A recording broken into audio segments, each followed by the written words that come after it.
नमस्कार विद्यार्थियों, स्वागत है आपका हमारे चैनल योगा एजुकेशन इंडिया में। विद्यार्थियों, जैसा कि आप यूजीसी नेट JAR परीक्षा प्रश्न पत्र को व्याख्या सहित हल कर रहे हैं, इस वीडियो में भी आपको ध्यान से समझकर हल करना है। उसके बाद मैच कर देखना कि आपने सही किया या गलत। चलिए समझते हैं। सांख्य शास्त्र का क्या उद्देश्य है? सांख्य शास्त्र का क्या उद्देश्य है? ए. क्लेश निवारणम, बी. दुख निवारणम, सी. अविद्या निवारणम, डी. संसार निवारणम। वीडियो को स्वयं से रोक लिया करें, हल करें, उसके बाद मैच करें। तो आपने सेलेक्ट कर लिया होगा। विद्यार्थियों, सांख्य शास्त्र का प्रमुख उद्देश्य है दुख निवारणम, यानी बी ऑप्शन राइट है। और इसके प्रवर्तक महर्षि कपिल मुनि हैं। और इस पर विस्तृत देखना होगा तो मैंने वीडियो बना रखा है सांख्य दर्शन पर, उसको देख लीजिएगा। यहाँ तक माना गया है विद्यार्थियों कि विष्णु जी के पंचम अवतार इनको माना गया है, कपिल मुनि को, यानी महर्षि कपिल को। और कर्दम व देवहूति से इनकी उत्पत्ति मानी गई है। किससे? कर्दम। इसको नोट करके रख लीजिएगा, कभी भी पूछा जा सकता है। वह देवहूति, ठीक है। और फिर बाद में इन्होंने अपनी माता कौन, देवहूति को सांख्य ज्ञान का उपदेश दिया था, ऐसा माना जाता है। जिसका विशद वर्णन श्रीमद् भगवत के 3 स्कंद में मिलता है। सांख्य दर्शन के 25 तत्व बताए गए हैं। सांख्य दर्शन में 25 तत्व बताए गए हैं, या भी आप नोट कर सकते हैं। थोड़ा सा समझ लें यहाँ पर। आत्मा यानी पुरुष, 4 अंतःकरण, 5 ज्ञानेंद्रियाँ, 5 कर्मेंद्रियाँ, 5 तन मात्राएँ, 5 महाभूत। ठीक, नेक्स्ट। और विस्तृत समझना होगा तो सांख्य दर्शन वाला वीडियो जरूर देखिएगा। पतंजलि योग सूत्र के प्रथम सूत्र में योग शब्द का अर्थ व्यास भाष्य के अनुसार क्या है? याद है, किसके अनुसार? व्यास भाष्य के अनुसार। ए. जीवात्मा परमात्मा, बी. योग कर्मश कौशलम, सी. समाधि, डी. मोक्ष। तो आपने सेलेक्ट कर लिया होगा। व्यास भाष्य के अनुसार पतंजलि योग सूत्र के प्रथम सूत्र में योग शब्द का अर्थ समाधि होता है। तो कौन सा ऑप्शन? सी ऑप्शन राइट। और इस पर विस्तृत देखना होगा तो सी सिलेक्ट कर लिया आपने। नेक्स्ट। पुरुषार्थ चतुष्टय क्या है? सही समूह का विकल्प चुने। ए. अर्थ, मोक्ष, धर्म, संसार, बी. मोक्ष, जीव, कर्म, सिद्धि, सी. साधना, विद्या, समाप्ति, अभ्यास, डी. धर्म, अर्थ, काम, मोक्ष। तो यह तो आपके लिए आसान होगा, कई बार आपने पढ़ा होगा। विद्यार्थियों, भारतीय परंपरा में जीवन का ध्येय पुरुषार्थ को माना जाता है। धर्म का ज्ञान होना जरूरी है, तभी कार्य में कुशलता आती है, और कार्य कुशलता से ही व्यक्ति जीवन में अर्थ अर्जित कर पाता है।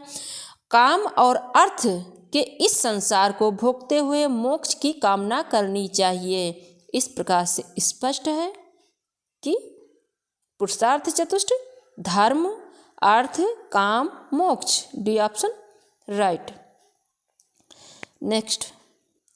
सांख्य दर्शन के संस्थापक कौन थे? ए. वेदव्यास, बी. पतंजलि, सी. कपिल मुनि, डी. आत्रि। तो आपने सेलेक्ट तो तुरंत कर लिया होगा क्योंकि मैंने पहले बता रखा है। तो सी, सांख्य दर्शन के संस्थापक कपिल मुनि हैं। चलिए नेक्स्ट। तैत्तिरीय उपनिषद के अनुसार भृगुवल्ली में ब्रह्म अनुभूति के लिए किस तकनीक का उल्लेख किया गया? पहले देखना, तैत्तिरीय उपनिषद के अनुसार भृगुवल्ली में ब्रह्म अनुभूति के लिए किस तकनीक का उल्लेख किया गया है?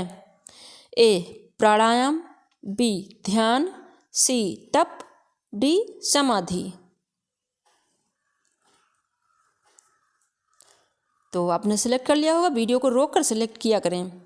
विद्यार्थियों, तैत्तिरीय उपनिषद के अनुसार भृगुवल्ली में ब्रह्म अनुभूति के लिए तप को सर्व प्रमुख माध्यम माना गया है। C option right. विद्यार्थियों, कृष्ण यजुर्वेदीय शाखा का तैत्तिरीय उपनिषद तैत्तिरीय आरण्यक का एक भाग है। इस आरण्यक के 7वें, 8वें और 9वें अध्यायों को ही उपनिषद की मान्यता प्राप्त है और इसके रचयिता तैत्तिरीय ऋषि हैं। इसमें 3 वल्लियाँ हैं, शिक्षा वल्ली, इसको नोट कर सकते हैं, ब्रह्मानंद वल्ली और भृगुवल्ली। ठीक, चलिए नेक्स्ट। और इस पर विस्तृत देखना होगा तो वीडियो पड़े हुए हैं, आप देख सकते हैं। प्रश्नोपनिषद में प्राण की तुलना किससे की गई है? ए आदित्य से, बी चंद्र से, सी पृथ्वी से, डी जल से।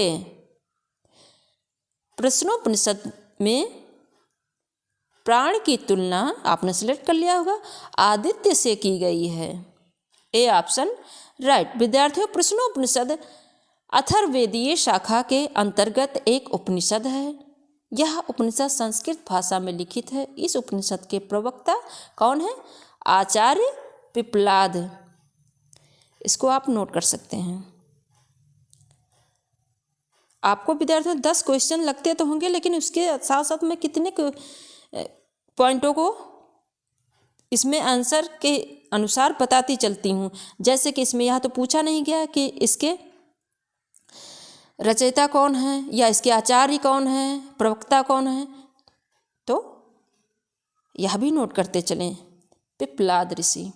ठीक है, नेक्स्ट। पॉइंटों को नोट जरूर कर लिया करें। निम्नलिखित में से क्या पराविद्या से संबंधित है? अब इसमें पराविद्या से क्या संबंधित है पूछा गया है, ध्यान से समझना। ए अक्षर ज्ञान, बी ऋग्वेद ज्ञान, सी यजुर्वेद ज्ञान, डी निरुक्त ज्ञान। जल्दी सेलेक्ट कर लें। तो विद्यार्थियों, अक्षर ज्ञान पराविद्या से संबंधित है। पराविद्या अपने ही माध्यम से आत्मस्वरूप को जानने का उपाय है। ए ऑप्शन राइट है। और विद्यार्थियों, अपर विद्या विज्ञान है, अर्थात बाहरी दुनिया को यांत्रिक रूप से जानने और परिवर्तित करने का मार्ग है। पहला व्यक्त आधारित आत्म अनुभव है, तो दूसरा में प्रत्यक्षता दर्शनीय व्यक्त निरपेक्ष निरीक्षण का परिणाम है। विद्यार्थियों, यहाँ यह नोट कर सकते हैं कि अक्षर ज्ञान का तात्पर्य नष्ट न होने वाले ज्ञान से होता है। ठीक, इस तरह आप याद रखेंगे। चलिए नेक्स्ट। वर्ण, स्वर मात्रा, बल, साम और संधि, ये सब शिक्षा की सार वस्तुएं हैं। यह कथन किस उपनिषद का है? ए मांडुक्य उपनिषद, बी ऐत्रेय उपनिषद, सी तैत्तिरीय उपनिषद, डी बृहदारण्यक उपनिषद। तो आपने सिलेक्ट कर लिया होगा। विद्यार्थियों, वर्ण, स्वर, मात्रा, बल, साम और संधि, ये सब शिक्षा की सार वस्तुएं हैं। यह कथन तैत्तिरीय उपनिषद का है, तो सी ऑप्शन राइट है। और तैत्तिरीय उपनिषद के शिक्षा वल्ली में शिक्षा का वर्णन है। ठीक, नेक्स्ट। ऐत्रेय उपनिषद किस वेद से संबंधित है? ए यजुर्वेद, बी कृष्ण यजुर्वेद, सी ऋग्वेद, डी सामवेद। और वेदों पर भी मेन पॉइंट देखना होगा, तो मैंने वीडियो बना रखा है, इसी चैनल पर अपलोडेड है, आप देख लेना। तो विद्यार्थियों, ऐत्रेय उपनिषद ऋग्वेद से संबंधित है। ठीक है, नेक्स्ट, श्रीमद् भागवत गीता में मनोनिग्रह का साधन बताया है। क्या बताया है? ए अभ्यास एवं तप, बी प्राणायाम एवं ज्ञान योग, सी अभ्यास एवं वैराग्य, डी तप एवं स्वाध्याय। तो जल्दी सिलेक्ट करें विद्यार्थियों। इसमें थोड़ा आप समझ लें। श्रीमद् भगवत गीता में अभ्यास और वैराग्य को मनोविग्रह का साधन बताया है, यानी मनोनिग्रह का साधन बताया गया है। महर्षि पतंजलि ने योग सूत्र में लिखा है कि अभ्यास वैराग्याभ्याम तन्य निरोधा, अर्थात वैराग अभ्यास से मन का विरोध होता है। अभ्यास से उद्धत मन वश में होता है, वैराग्य से उसे निर्मल, कोमल और शांत बनाया जा सकता है। विद्यार्थियों, निसंदेह अभ्यास और व्यायाम ही मनोनिग्रह का रहस्य है। इसके लिए कुछ पॉइंट देख लें। मन पर संयम पाने की इच्छा शक्ति को दृढ़ बनाना पड़ता है। मन के स्वभाव को जानना पड़ता है। हमें कुछ साधना प्रणालियाँ सीख कर लगन और विचार पूर्वक उनका नियम अभ्यास करना पड़ता है। तो कौन सा ऑप्शन? सी राइट। तो आशा करते हैं आपने अच्छे से समझा होगा, और नए हैं चैनल पर तो चैनल को सब्सक्राइब जरूर करना, बेल आइकन जरूर प्रेस करना, ताकि मैं जैसे वीडियो अपलोड करूं आपको तुरंत नोटिफिकेशन प्राप्त हो सके। स्वयं देखना, दूसरे बच्चों को जरूर